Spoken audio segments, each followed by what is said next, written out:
नमस्ते। अजब ज्ञान हिंदी यूट्यूब चैनल में आपका स्वागत है। आज हम आपके लिए लाए हैं एक नई कहानी जिसका नाम है जैसी करनी वैसी भरनी। तो शुरू करते हैं आज की ये कहानी। उस गांव का नाम था नयनपुर। नाम भले ही आंखों से जुड़ा था, लेकिन वहां के अधिकतर लोग आत्मा से अंधे थे। लालच, घमंड और स्वार्थ ने उनके दिलों की आंखों पर मोटी पट्टी बांध रखी थी। गांव के किनारे पीपल के एक विशाल पेड़ के नीचे रोज सुबह एक अंधा फकीर आकर बैठता था। उसकी आंखें बुझी हुई थी, लेकिन चेहरा ऐसा शांत था जैसे उसने दुनिया के सारे रंग देख लिए हों। सफेद दाढ़ी छाती तक झूलती थी, शरीर पर फटा पुराना भगवा चोला, हाथ में लकड़ी की लाठी और पास में एक छोटी सी झोली। वो किसी से कुछ मांगता नहीं था, बस बैठता और मुस्कुराता। लोग खुद ही कुछ न कुछ उसकी झोली में डाल देते, लेकिन गांव वाले उसे डर से दान देते थे, करुणा से नहीं। अंधा है, फकीर है, कहीं बद्दुआ न दे दे, यही सोच थी। जब कोई उसकी झोली में कुछ डालता, वो धीमी आवाज में बस एक ही वाक्य कहता, जैसी करनी वैसी भरनी। बस, ना आशीर्वाद, ना धन्यवाद, ना श्राप। कुछ लोग हंसते, कुछ चिढ़ते, कुछ डरते। गांव का सबसे अमीर आदमी था सेठ हरिलाल। अनाज के गोदाम, सूद पर पैसा देने का धंधा, आधा गांव उसका कर्जदार था। सेठ रोज मंदिर जाता, लेकिन गरीब के घर कभी नहीं। एक दिन सेठ अपनी बैलगाड़ी में बैठा जा रहा था। फकीर की आवाज कानों में पड़ी, जैसी करनी वैसी भरनी। सेठ रुका। अरे अंधे, हर दिन यही बकवास क्यों करता है? फकीर मुस्कुराया, क्योंकि यही सच है सेठ जी। सेठ को गुस्सा आ गया। उसने झोली में एक टूटा हुआ सिक्का फेंक दिया। ले, अब बोल। फकीर ने वही वाक्य दोहराया, जैसी करनी वैसी भरनी। सेठ हंस पड़ा। देख लेना अंधे, मैं सुख से मरूंगा। फकीर शांत रहा। गांव की सबसे दुखी स्त्री थी राधा। पति मरा, कर्ज बाकी, एक छोटा बच्चा। एक दिन वो फकीर के पास आई। हाथ कांप रहे थे। उसने अपनी आधी रोटी झोली में रख दी। बाबा, मेरे लिए कुछ बोलो। फकीर ने पहली बार उसका हाथ छुआ। बेटी, तूने भूख में भी बांटा है, तेरी करनी तेरी रक्षा करेगी। राधा की आंखों से आंसू बह निकले। कुछ नौजवान लड़के रोज फकीर का मजाक उड़ाते। अंधा होकर ज्ञान बांटता है, खुद को नहीं देख सकता, हमें देख रहा है। एक दिन उन्होंने उसकी लाठी छिपा दी। फकीर गिर पड़ा, घुटनों से खून बहा। लड़के हंसते रहे। फकीर चुपचाप उठा, बिना शिकायत। बस कहा, जैसी करनी वैसी भरनी। उस दिन पहली बार उसकी आवाज में दर्द था। उस रात गांव में अजीब सपना फैला। कई लोगों ने देखा, पीपल का पेड़ जल रहा है, फकीर खड़ा है, आंखें खुली है, और गांव वाले अंधे होकर टकरा रहे हैं। सुबह सबने इसे अफवाह समझकर टाल दिया, सिवाय एक व्यक्ति के, मोहन, राधा का बेटा। वो रोज फकीर के पास बैठता, उसकी बातें सुनता। बाबा, आपकी आंखें क्यों नहीं? फकीर हंसा, मेरी आंखें हैं बेटा, बस दुनिया देखने के लिए नहीं, कर्म देखने के लिए। मोहन ने उस दिन पहली बार कर्म शब्द सुना। उस दिन फकीर ने गांव छोड़ने से पहले जमीन को छूकर प्रणाम किया। अब समय आ रहा है, उसने खुद से कहा। गांव वालों ने ध्यान नहीं दिया। उन्हें क्या पता था, अब करनी का हिसाब शुरू होने वाला है। सेठ हरिलाल का जीवन बाहर से सोने जैसा चमकता था, लेकिन अंदर से दीमक लग चुकी थी। एक सुबह वो अपने गोदाम पहुंचा। दरवाजा खुलते ही उसका दिल बैठ गया। अनाज की बोरियां फटी पड़ी थी। चूहों ने महीनों की कमाई कुतर दी थी। नमी के कारण आधा अनाज सड़ चुका था। मुनीम कांपते हुए बोला, सेठ जी, नुकसान बहुत बड़ा है। सेठ ने गुस्से में लाठी फेंकी। किसकी लापरवाही है ये? लेकिन जवाब किसी के पास नहीं था। उसी दिन उसे पहली बार अंधे फकीर की आवाज याद आई। जैसी करनी वैसी भरनी। सेठ ने झटक दिया ये ख्याल, मैं भाग्य का मालिक हूं। उसने खुद से कहा, वे चारों लड़के रामू, कालू, बिट्टू और घनश्याम, जो रोज फकीर का मजाक उड़ाते थे, उस रात शराब पीकर गांव के बाहर लौट रहे थे। अचानक रास्ते में अंधेरा घना हो गया। पीपल का पेड़ दिखाई दिया। रामू बोला, यही तो वो अंधा बैठता था। हंसी गूंजने ही वाली थी कि धप, कालू गड्ढे में गिर गया। उसका पैर बुरी तरह मुड़ गया। दर्द से चिल्लाते हुए बोला, मां, मेरी आंखों के आगे अंधेरा छा गया। घनश्याम ने उसे उठाने की कोशिश की, खुद फिसल कर गिरा। एक एक कर चारों घायल हो गए। सुबह गांव वालों ने उन्हें वहीं पड़े पाया। चारों की एक ही बात थी, हमने किसी को खड़ा देखा, आंखें खुली थी, लेकिन चेहरा अंधे फकीर जैसा था। गांव में डर फैल गया। उधर राधा के जीवन में कुछ बदल रहा था। एक दिन शहर से एक व्यापारी गांव आया। उसे अनाज साफ करने वाली स्त्रियों की जरूरत थी। राधा भी गई। उसकी मेहनत, ईमानदारी और विनम्रता देखकर व्यापारी ने कहा, तू शहर आ जा, काम दूंगा। राधा की आंखों में विश्वास नहीं था। उसे याद आया, उस दिन उसने आधी रोटी फकीर को दी थी। तेरी करनी तेरी रक्षा करेगी। आज वही शब्द सच बनते दिख रहे थे। गांव के बुजुर्ग पंडित शंकरनाथ को चैन नहीं आ रहा था। उन्होंने पुराने ग्रंथ पलटे। एक जगह लिखा था, जो अपने कर्मों से अंधा हो, उसकी आंखें होते हुए भी वो नहीं देखता, और जो त्याग में अंधा हो, वो सत्य देख लेता है। पंडित बुदबुदाए। वो फकीर साधारण नहीं था। सेठ हरिलाल ने कर्जदारों को बुलाया, पैसा दो, नहीं तो जमीन छीन लूंगा। लेकिन इस बार लोग चुप नहीं रहे। एक किसान बोला, सेठ जी, सूखा पड़ा है, थोड़ा समय दीजिए। सेठ हंसा, मेरे पास दिल नहीं, हिसाब है। उसी रात सेठ को तेज बुखार चढ़ा। डॉक्टर बुलाया गया। कोई बीमारी समझ नहीं आ रही। डॉक्टर बोला, लेकिन आंखों की रोशनी कमजोर हो रही है। सेठ सन्न रह गया। मेरी आंखें? उसने अंधे फकीर को याद किया।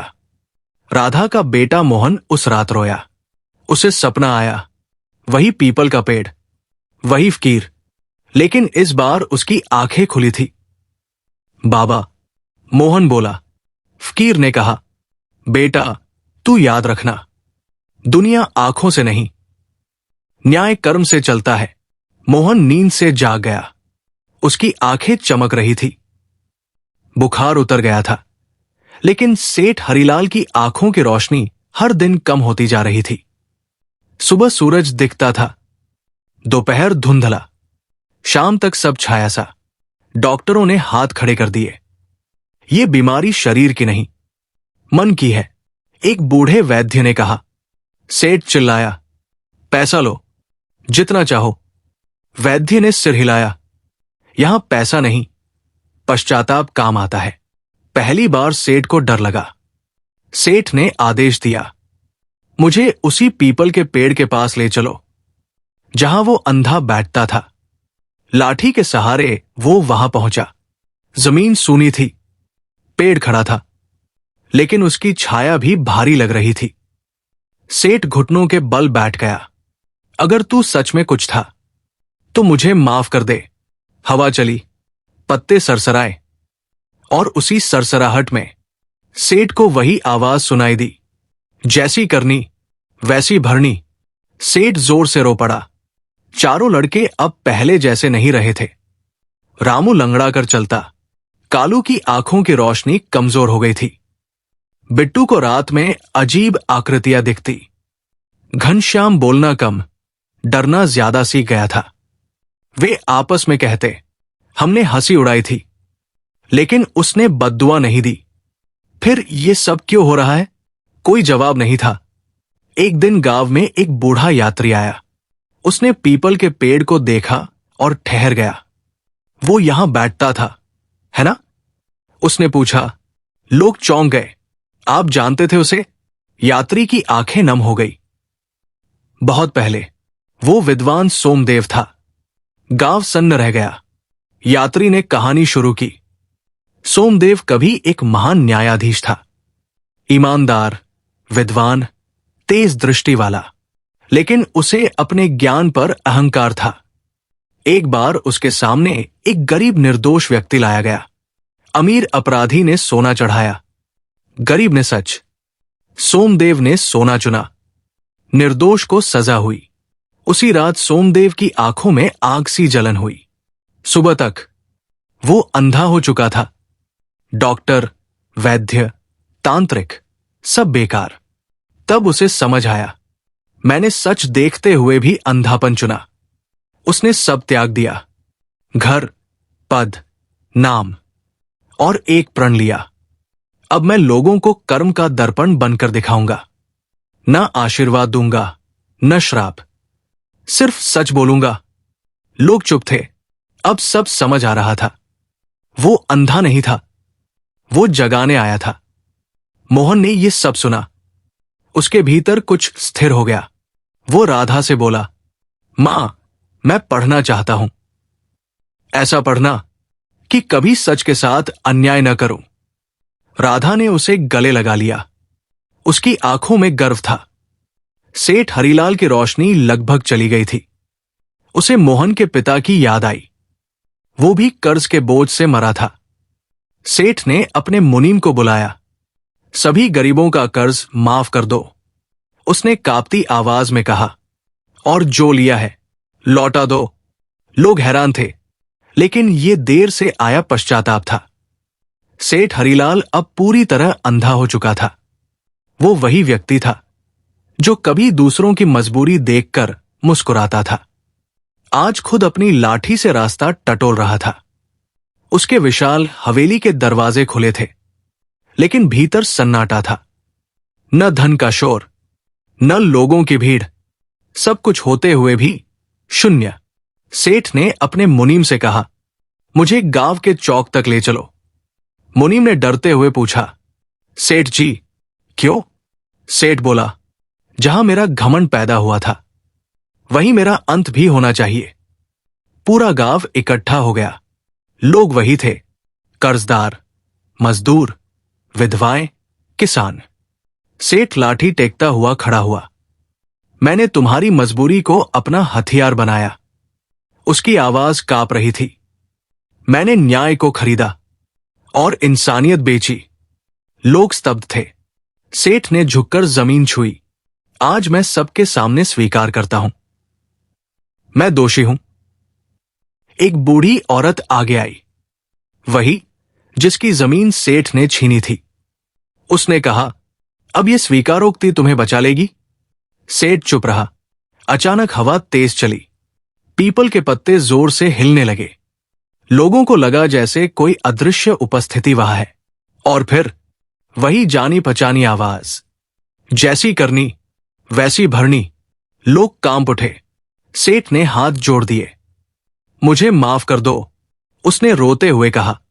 हवा थमी, आवाज फिर आई, लेकिन इस बार शब्द बदले हुए थे। पश्चाताप मोक्ष देता है, पर कर्म का फल टलता नहीं। सेठ गिर पड़ा। उसी क्षण उसकी सांसें थम गई। सेठ हरिलाल मरा नहीं था, वो अपने कर्मों के बोझ से मुक्त हुआ था। उसकी संपत्ति गांव के लिए छोड़ दी गई। कर्ज के कागज जलाए गए। गांव में पहली बार लोगों ने चैन की सांस ली। समय बीता। मोहन पढ़ लिख कर बड़ा हुआ। वो वही बना जो कभी सोमदेव था, लेकिन बिना अहंकार के। न्यायप्रिय, दयालु, सत्यनिष्ठ। एक दिन किसी ने उससे पूछा, तुम्हें यह रास्ता किसने दिखाया? मोहन मुस्कुराया, एक अंधे फकीर ने, जिसने मुझे देखना सिखाया। कई साल बाद एक साधु नयनपुर आया। पीपल के नीचे बैठा, लेकिन लोग अब दान डर से नहीं, सम्मान से देते थे। उस साधु ने कहा, वो फकीर मुक्त हो चुका है, उसकी आत्मा ने परीक्षा पास कर ली। आज भी नयनपुर में पीपल के नीचे एक पत्थर रखा है। उस पर लिखा है, अंधा वो नहीं जिसकी आंखें न हो, अंधा वो है जो कर्म देख न सके। बच्चों को ये कहानी सिर्फ कथा नहीं, जीवन शिक्षा की तरह सिखाई जाती है। ये कहानी किसी फकीर की नहीं, हर उस इंसान की है जो सच देखते हुए भी सुविधा चुनता है। याद रखिए, कर्म बोले नहीं जाते, कर्म लिखे नहीं जाते, कर्म जिए जाते हैं। और अंत में, जैसी करनी वैसी भरनी।